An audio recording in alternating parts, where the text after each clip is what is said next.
Last season, Hubert Davis rode the Iron Five all the way to the national championship game in New Orleans. But there is a lot more depth and a lot more experience this season in Chapel Hill. How is he going to deploy all that talent? We're going to find out. You are Locked On Tar Heels, your daily podcast on the UNC Tar Heels. Part of the Locked On Podcast Network, your team every day. Hey there, it's Friday, September 16th, 2022. Welcome into the Locked On Tar Heels podcast. I'm your host, Isaac Schade, and I want to thank you for making Locked On Tar Heels your first listen or your first watch every single day. Got to remember, this is the only daily North Carolina show out there, and we're so glad that you're tuned in. In fact, make sure that you subscribe so that you don't miss a second of your team every day. Today's episode is brought to you by BetOnline. BetOnline has you covered this season with more props, odds, and lines than ever before. BetOnline, where the game starts. So, this depth question for North Carolina. Last year, as we well know, Carolina relied very heavily on the Iron Five. It all kind of took shape in the game at Cameron Indoor Stadium to end the regular season. It was the starting five: RJ Davis, Caleb Love, Leaky Black, Armando Bacot, and Brady Manek. They played the entire second half. Nobody came out, and that moniker of the Iron Five was born. But now, depth becomes one of the big offseason questions about the 2022-23 Tar Heels. And the question is basically this. Was last year's heavy reliance on the Iron Five, plus some sprinkling in of Dontrez and Puff Johnson here and there, an indication of Hubert Davis's preferred rotation, preferred playing style, or was it just simply based on where the personnel was last year and who he could trust or not trust in games? The problem for us, as you might know, in trying to answer that question is that it was Hubert Davis's first year as a head coach at the varsity level. Obviously, we know he coached 7 years as a JV coach, but at the varsity level, this is the only sample we have to go on is what happened in the 21-22 season. And so we just don't know. This is only year two for Coach Davis. Last year's personnel usage, also keep in mind, was magnified because you're coming right off of Coach Roy Williams, who was a depth junkie, right? Going into his bench seemingly at will, including bringing in a fresh five of walk-ons at times to spice things up. A Leonard Hamilton clone, Hubert Davis, is not going deep into the bench as Florida State's head coach does. And so that then magnifies Hubert Davis's lack of use of the bench last season. So bottom lining this thing, we wonder, was last year's Iron Five heavy usage a one-year blip or a changing of how North Carolina as a program uses its depth? Well, that's the question we want to try to answer today. And part of what helps us do that is a recent interview that Hubert Davis had with CBS's John Rothstein, but who also has his own podcast, College Hoops Today. It's a podcast, it's a website. He writes all of that stuff. Well, great news. In that interview from earlier this week, Hubert Davis and John Rothstein discussed this very issue. And if I can be frank with us, Hubert Davis answered quite definitively what he plans to do this season. He said this, and I quote, "We have depth. I know last year, especially down the stretch, we had a rotation of 5 or 6. That won't be the case this year. We've got guys coming off the bench that can play at the level we need them to." Catch that. Coming off the bench that can play at the level that we need them to, and to be able to contribute right away. So I hear that loud and clear. It sounds like this is not only Coach Davis's plan to have a deeper bench, but it sounds like a given to him based on what we have now and how much he can trust what's coming off the bench beyond the starters, that it's a whole different question. So coming into last season, you might remember, hey, this is Hubert Davis's first go-round. What is this starting five going to look like? Because it's a lot of the same faces as had been Coach Williams last year, aside from the incoming freshmen and the transfers. But there's this one, like, will it be RJ and Caleb together? Will Kerwin Walton continue to start? All of those kinds of questions. It's going to be Bacot. It'll probably be Leaky. Will it be Dawson Garcia? Will it be Brady Manek? We don't know. All of those kind of questions. We don't have those same types of questions this year.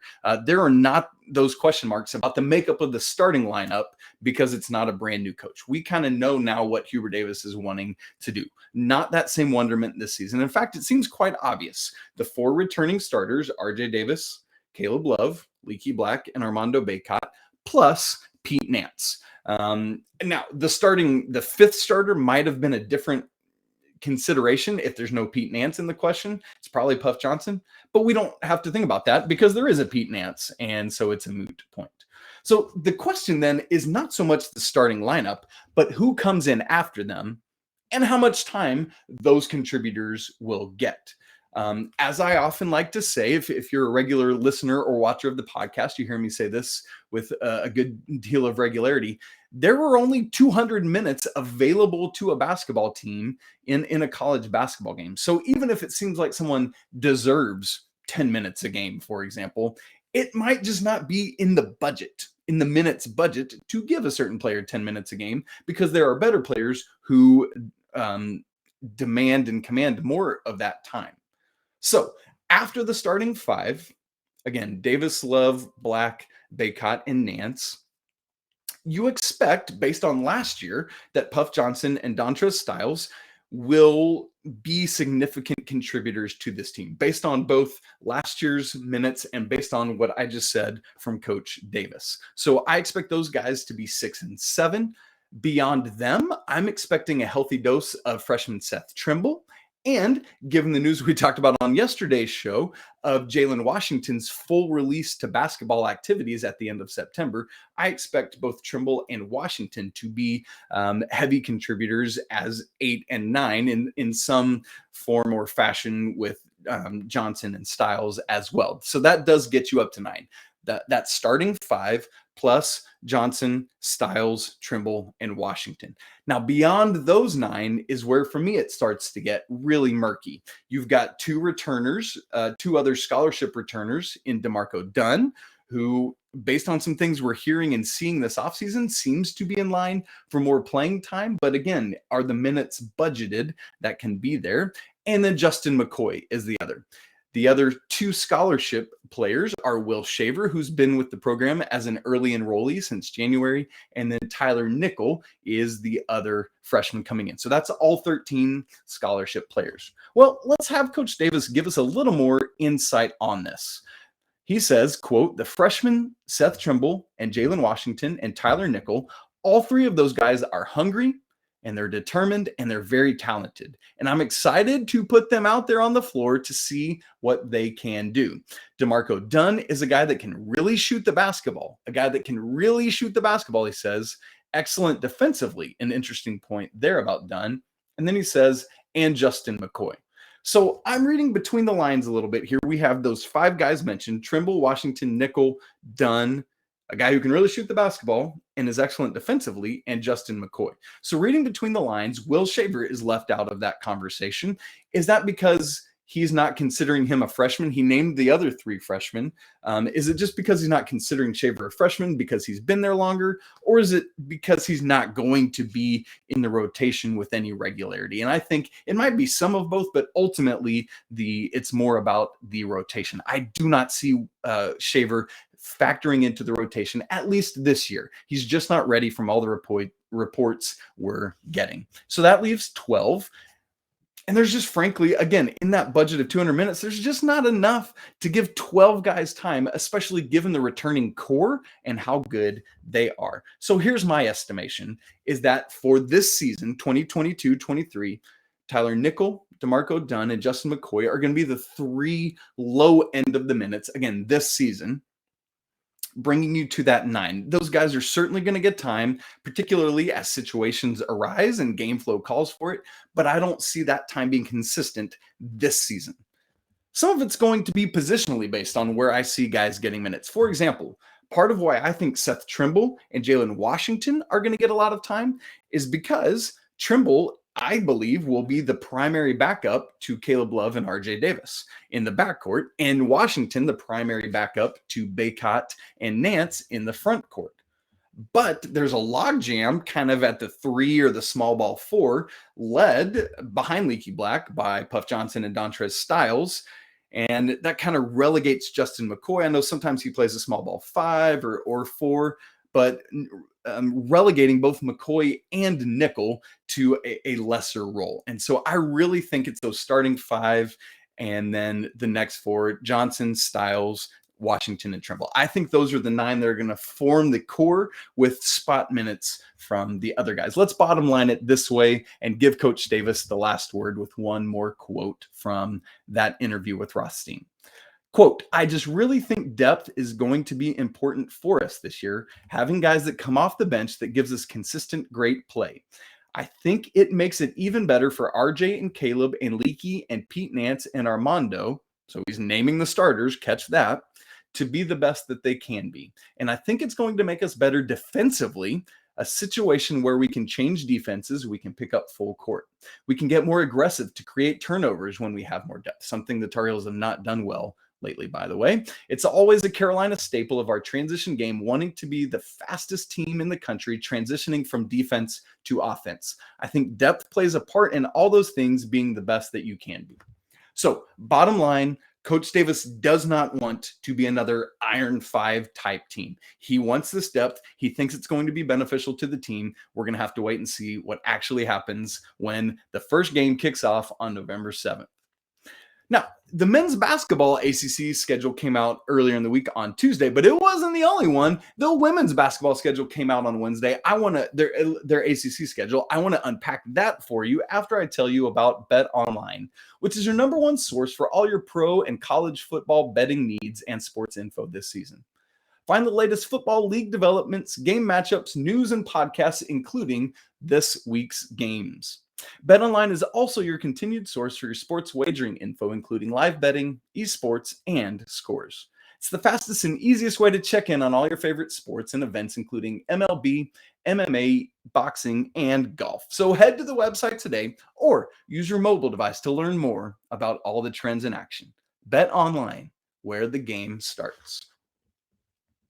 Okay, the UNC women's team's basketball ACC schedule was released on Wednesday morning. Remember, the guys play a 20-game conference schedule. The women play an 18-game conference slate, giving them a full 29. So same 11 non-conference games plus 18 conference games gives you 29 in the regular season.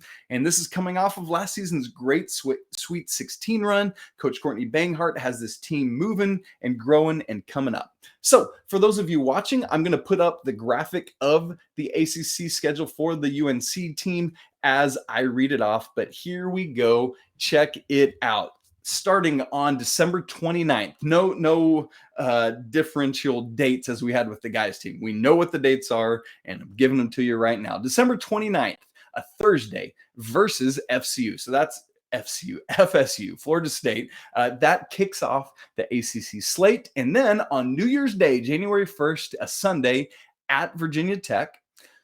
Then January 5th, Thursday, at Miami. Then January 8th, a Sunday, versus Notre Dame. So they host the Irish there. Next game, a Thursday, January 12th, at UVA. Next game, Sunday, January 15th, versus NC State, hosting the Wolfpack there. Then another Thursday, January 19th, versus Duke. So you've got the Wolfpack and Blue Devils back to back. Then going to another Sunday, January 22nd, versus Georgia Tech. Thursday, January 26th at Pitt. Sunday, January 29th at Clemson. Thursday, February 2nd versus Virginia. Sunday, February 5th at Louisville. Thursday, February 9th at Syracuse. That was weird. At Syracuse. Sunday, February 12th versus Boston College. Thursday, February 16th at NC State. So there's the return game. Sunday, February 19th versus Wake. Thursday, February 23rd versus Virginia Tech, and the final game of the ACC regular season, Sunday, February 26th at Duke. So the men finish hosting Duke, the women finish going to, not to Cameron, but over to Durham. And so I as I look at this schedule, if you heard a very specific pattern going on there. we talked yesterday about the guys' schedule and how they had a little bit of a Tuesday, Saturday pattern, but the ladies' schedule lines out so consistently. They have 18 games. Again, it starts on December 29th, a Thursday, and it's just 9 straight weeks of Thursday, Sunday. Literally, it never deviates from that. Thursday, Sunday, 9 times in a row. There's your 18 games finishing on Sunday, February 26th at Duke. So you can literally set your calendar 9 straight weeks of Thursday, Sunday games for the Carolina women's team. I'm really curious to hear from Coach Banghart if, that's almost like football. You're playing every Saturday, right? I'm curious to hear from the coaching staff how they feel about that. Do they like that rhythm or, of just having the consistency of, what game week is like week in and week out. And I looked back, and as far back as at least the 18 game schedule goes, and I went back another 5 or 6 years before that, there's a lot of Thursday, Sunday consistency, obviously, in the women's schedule, but never literally every Thursday, Sunday. That's a brand new thing. So this is the 4th season, at least 4th intended season of an 18 game conference schedule for the women. And the reason I say that is because COVID. So going back 4 seasons ago was when this 18 game schedule started with the 1920 season, and then 2021 didn't get to 18 because of COVID. Last year, 18 game conference schedule, and then this year, the 4th season in a row of at least intended 18 game conference schedule. Now, as we look at it and the tougher matchups, at least I just went based on ESPN's way too early top 25, which was last updated this summer. There are, 5 total ACC teams ranked in the top 10 to 15 range. And so Louisville, NC State, Notre Dame are all kind of projected top 10 teams.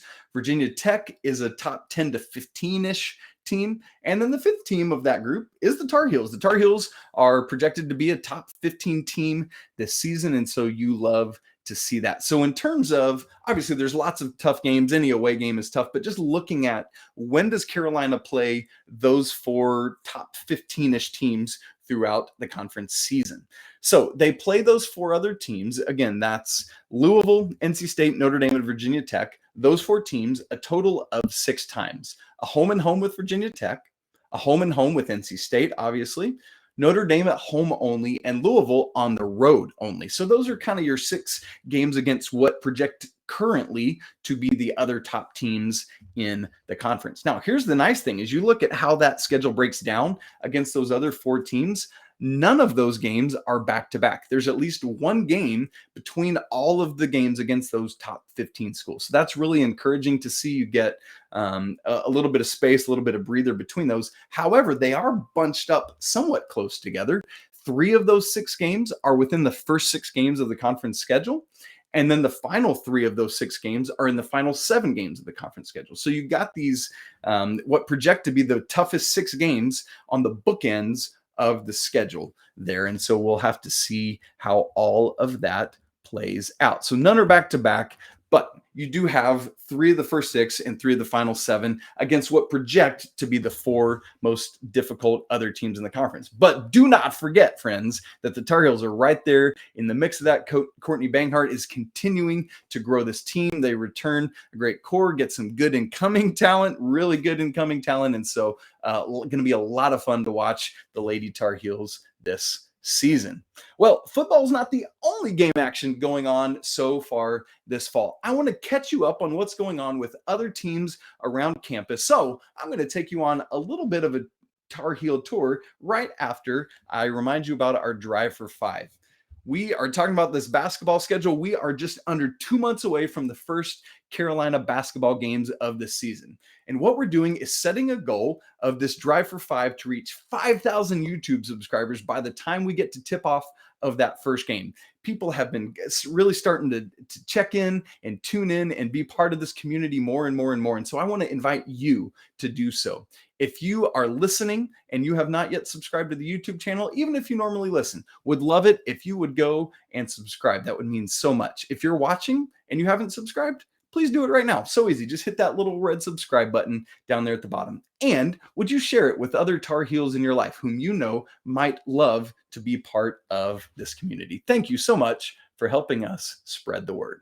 All right, friends, let's just go on a little bit of a Tar Heel tour. Let's stroll about campus and see how things are going for the fall schools or the fall teams. Now, there are teams that participate in some fall activities, but they're not in season. So, for example, baseball has some fall games. We're not going to talk about them because they're a spring team. Same with golf and tennis. They play some events and some things in the fall, but they are spring sports. So we'll save them for that. So outside of football, obviously we know what's going on with them. And usually we'd be talking about them right now on Friday's show, previewing their game. But this is the off week before we get to Notre Dame next week. We'll get all that stuff ready for you. So there are several different teams we want to talk about, and we're going to start with field hockey. Now, I know that seems maybe odd and weird and different, but why they're just I know traditionally at North Carolina, it's the women's soccer team that is the jam, and they are again this year, but it's that women's field hockey team that in recent years has really been doing it. And so we want to start there. So let me just give you a little bit of where they are at. The field hockey team is 6-0 in their record. They haven't had any conference games yet, so just sitting at those 6 games. They are number 2 in the nation behind only Northwestern. Their wins are over Michigan, Iowa, Princeton, Penn, Cal, and Stanford. Love to see that. And they have a game today, Friday, September 16th at Louisville. And so love to see them go and get that 7th W of the season. Let's go to the soccer teams. We'll start with the women just because of that proud tradition and because they're awesome again this year. They are 7-1 on the season. No ACC matches yet. And they are no ACC matches yet. And they are, just like the field hockey team, ranked 2nd in the nation. So those 7 wins over Tennessee, UNC Wilmington, Texas, Baylor beating up on the Big 12, Mizzou beating up on the old Big 12, Duke, and UCF. Love to see those. Their loss was to UCLA, just 2-1. But North Carolina's number 2 in the nation. UCLA is number 1 in the nation. And so while you obviously would love to win that game, you can live with a close loss there. Their next match is on Saturday, tomorrow at Dorrance Field versus Virginia. So that's going to be that first ACC matchup of the season. Go take care of the Cavs ladies soccer team. Love that. Let's stay with soccer, talk about the men. They are off to a 3-2 start, have played an ACC match, and they lost it, unfortunately. The Tar Heels are not ranked in the top 25, but they are 27th. They're 2nd in that others receiving votes category. Their 3 wins are over Air Force, Southern Florida, and ETSU, East Tennessee State University. And the losses are to Florida International, FIU, and a number 10 Pitt. But here's the thing. All 5 of their matches, whether win or loss, have been by 1 goal. All of them, either 2-1 or 1-0. It's just very close scores all right in there. And so love to see what the guys are doing. They're going to continue to hopefully be on the winning side of a lot of those. Would love to see a little bit more goal differential separation there, but we're going to wait and see. Now, they have a match today at Duke. Love to see that. The Blue Devils are ranked 5th in the nation, so the Tar Heels have some trouble on their hands going on the road, but we believe in them. Let's go next to the cross-country teams.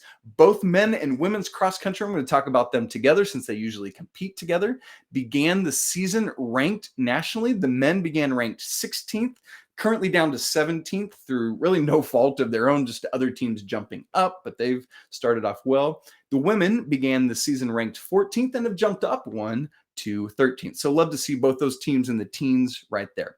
So far, they've only had 1 meet this season. The Charlotte opener, UNC was joined by 3 other teams, Charlotte, University of Georgia, and William and Mary. Both teams took first place quite comfortably in that meet, placing on both the men and the women 6 of the top 7 finishers. And so you love to see that.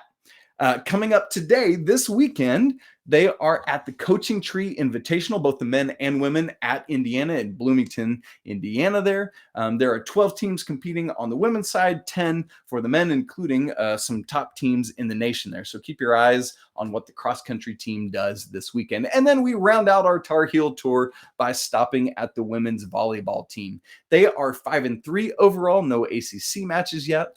Their 5 wins are over UC Santa Barbara, South Carolina, Arizona, Charlotte, and the Michigan State Spartans. Those 3 losses to Colorado State, Northern Colorado, and the Michigan Wolverines. Their next match is today versus Old Dominion in the VCU Invitational. So just taking on some Virginia crews this weekend. Love to see that. Good luck to all of these teams around campus as they are participating in their fall activities and athletics. And obviously we'll get back to talking a good deal about football next week as North Carolina prepares to host the Notre Dame Fighting Irish, who will be without their quarterback. Well, friends, that is it for today's episode, and that is it for this week of Locked On Tar Heels. Thanks so much for joining in. Man, it's just we're continuing to see numbers rise and climb, both on YouTube and on audio, so thank you so much for tuning in. It means so much that we just get to hang out and talk North Carolina sports together. It's so fun. You can follow the show on Twitter at Locked On Heels. You can follow me on Twitter at Isaac Schade. Get more on the ACC by making Locked On ACC your second listen. Host Candace Cooper and the local experts of the ACC take you around the conference in 30 minutes, 5 days a week. Hey, listen, folks, I hope you have a great weekend. I hope you find something to fill those 3 hours that you would otherwise be watching the Tar Heel football team, and we'll get right back to it next week. But as for today, I want to remind you that it is always a great day to be a Tar Heel. Until next week, peace.